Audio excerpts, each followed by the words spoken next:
Hello friends, ഇന്നൊരു ഗൗരവമുള്ള കാര്യമാണ് കേട്ടോ സംസാരിക്കാനുള്ളത്. എന്താണെന്നല്ലേ, നമ്മൾ ഇപ്പോൾ ഒരുപാട് സങ്കടപ്പെടുന്ന ഒരു കാര്യമാണ് വയനാട് ദുരന്തം അല്ലേ. വയനാട് ദുരന്തം ഉണ്ടായപ്പോൾ കൂടുതലായിട്ട് എല്ലാവരും ചർച്ചയിൽ വന്ന ഒരു കാര്യമാണ് മുല്ലപ്പെരിയാറിനെ പറ്റി ഇപ്പോൾ ഒരുപാട് പേര് വീഡിയോസ് ഇടുന്നുണ്ട്. ഞാനും അതിനെപ്പറ്റി സംസാരിക്കണമെന്ന് വിചാരിച്ചു. ഒരുപാട് യൂട്യൂബേഴ്സ്, ചാനൽ എല്ലാം മുല്ലപ്പെരിയാറിനെ പറ്റി സംസാരിക്കുന്നുണ്ട്. പക്ഷേ ആരും മുല്ലപ്പെരിയാറിന് അതിനെതിരെ നമ്മൾ പ്രവർത്തിക്കണം, നമ്മൾ ഇറങ്ങണം, നമ്മൾ ഇറങ്ങിത്തിരിക്കണം അങ്ങനെയൊക്കെ പറഞ്ഞ് സംസാരിക്കുന്നുണ്ടെങ്കിലും എന്ത് ചെയ്യണം, നമ്മൾ സാധാരണക്കാർ എന്ത് ചെയ്യണം എന്നാരും പറയുന്നില്ല. അതാണ് എൻ്റെയും വിഷമം. ഇപ്പോൾ മുല്ലപ്പെരിയാറിൻ്റെ കാര്യം സംസാരിച്ച് ആരെങ്കിലും എന്തെങ്കിലും ഒരു വീഡിയോ ഇട്ട് കഴിഞ്ഞാൽ അതിൻ്റെ അടിയിൽ ഒരു പാർട്ടിക്കാരും ചെയ്യുന്നില്ല, ആ പാർട്ടിക്കാർ ചെയ്തില്ല, ഈ പാർട്ടിക്കാർ ചെയ്തില്ല, ആ സംഘടന ചെയ്യുന്നില്ല, ഈ സംഘടന ചെയ്യുന്നില്ല. ഒരു സംഘടനയും ഒന്നും ചെയ്യാൻ പോകുന്നില്ല, ഒരു പാർട്ടിയും ഒന്നും ചെയ്യാൻ പോകുന്നില്ല.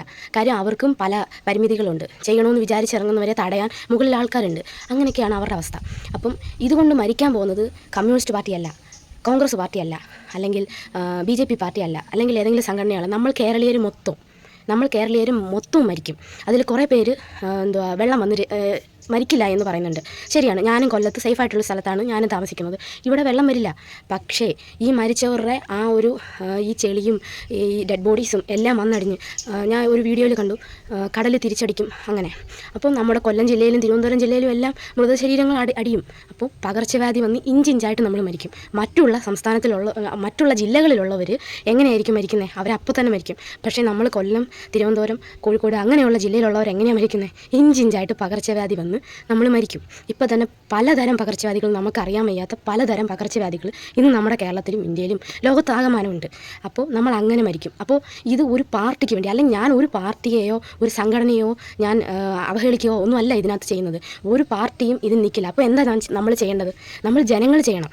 ജനങ്ങൾ എന്ത് ചെയ്യണമെന്ന് ആരും പറയുന്നില്ല. എൻ്റെ ഒരു അഭിപ്രായം ഞാൻ പറയാം. ജനങ്ങൾ തെരുവിലേക്ക് ഇറങ്ങണം. ഒരു പാർട്ടിക്ക് നോക്കിയിട്ടല്ല, ഞാൻ കമ്മ്യൂണിസ്റ്റാണ്, അവൻ കോൺഗ്രസ് ആണ്, അല്ലെങ്കിൽ മറ്റവൻ BJP ആണ്, ഞാൻ മുസ്ലിമാണ്, ഞാൻ ഹിന്ദുവാണ്, അല്ലെങ്കിൽ ഞാൻ ക്രിസ്ത്യനാണ്, ഞാൻ NSS ആണ്, അല്ലെങ്കിൽ ഞാൻ SC/ST ആണ്, അങ്ങനെയൊന്നും വിചാരിച്ചല്ല. നമ്മളെല്ലാവരും മരിക്കുമ്പോൾ ഇന്ന പാർട്ടിക്കാരെ അല്ലെങ്കിൽ ഇന്ന ജാതിക്കാരെ അല്ലെങ്കിൽ കാശുള്ളവനെ, കാശ് കുറഞ്ഞവനെ, കറുത്തവനെ, വെളുത്തവനെ ഒന്നും നോക്കിയല്ല. കേരളത്തിൽ എല്ലാവരും മരിക്കും. അപ്പോൾ എന്താണ് നമ്മൾ ചെയ്യേണ്ടത്?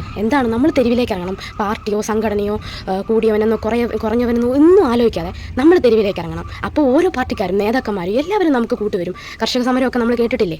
അതുപോലെ നമ്മൾ ഇറങ്ങണം. നമ്മൾ കേരളീയർ തെരുവിലേക്ക് ഇറങ്ങണം. അങ്ങനെ ഇറങ്ങി നമ്മൾ സമരം ചെയ്ത് നമ്മുടെ ജീവൻ തിരിച്ചു പിടിക്കണം. നമ്മുടെ കുഞ്ഞുങ്ങൾ, ഇനി എൻ്റെ കുഞ്ഞ്, അല്ലെങ്കിൽ നമ്മൾ ഇത് കാണുന്നവരുടെ കുഞ്ഞുങ്ങൾ, അവരെല്ലാവരും മുമ്പിൽ പകർച്ചവ്യാധി വന്നോ അല്ലെങ്കിൽ വെള്ളം എടുത്തോ നമ്മൾ മരിക്കുന്ന സ്ഥിതി ഒന്ന് ആലോചിച്ച് നോക്ക്. എന്താ നമ്മൾ ചെയ്യാൻ പറ്റുക? അപ്പോൾ നമുക്കിപ്പോൾ ചെയ്യാൻ സമയമുണ്ട്. ഇപ്പോൾ വയനാട് ദുരന്തത്തിൽ എങ്ങനെ അത് വന്നു, ഇപ്പം അവരെ കുറേ കുറ്റം പറയുന്നുണ്ട്, അവളെ കോറിയാക്കി അല്ലെങ്കിൽ പ്രകൃതിയെ എന്തൊക്കെയോ ചെയ്തിട്ടാണ്. അങ്ങനെയൊന്നുമല്ല. അപ്പോൾ ഈ മുല്ലപ്പെരിയാർ പൊട്ടുമെന്ന് നമുക്കറിയാം. ഈ വയനാട്ടിൽ ഇങ്ങനൊരു ദുരന്തം ഉണ്ടാകുമെന്ന് നമുക്കറിയത്തില്ലായിരുന്നു. എന്നിട്ട് അവരെ കുറ്റം പറയുന്നില്ലേ? അപ്പോൾ ആ കുറ്റം പറയുന്ന നമ്മളല്ലേ ഇപ്പം ഇത് ചെയ്യേണ്ടത്? ഇത് നമ്മൾ പൊട്ടുമെന്ന് നമുക്ക് നല്ലതായിട്ട് അറിയാവുന്ന കാര്യമല്ലേ? അപ്പോൾ നമ്മൾ ഇറങ്ങുക. നമുക്ക് വേണ്ടിയിട്ട് നമ്മൾ തന്നെ ഇറങ്ങുക. നമ്മുടെ കുഞ്ഞുങ്ങൾക്ക് വേണ്ടിയിട്ട്, നമ്മുടെ കുഞ്ഞുമക്കൾക്ക് വേണ്ടിയിട്ട്, നമ്മുടെ കൺമുമ്പിൽ അവർ മരിക്കാതിരിക്കാൻ വേണ്ടിയിട്ട്, നമ്മൾ കേരളത്തിലുള്ള മലയാളികൾ ഫുള്ള് മറ്റുള്ള സംസ്ഥാനത്തിലുള്ളവർക്ക് കേരളം എന്നൊരു സംസ്ഥാനം ഉണ്ടായിരുന്നു, അവിടെ ഇതുപോലൊരു ഡാം ദുരന്തമുണ്ടായി, എല്ലാവരും മരിച്ചു, പകർച്ചവ്യാധി വന്ന് മരിച്ചു എന്നുള്ള ഒരു ഹിസ്റ്ററി മറ്റ് സംസ്ഥാനക്കാർ പഠിക്കാതിരിക്കാൻ വേണ്ടിയെങ്കിലും നമ്മൾ പോരാടണം, നമ്മൾ ഇറങ്ങണം.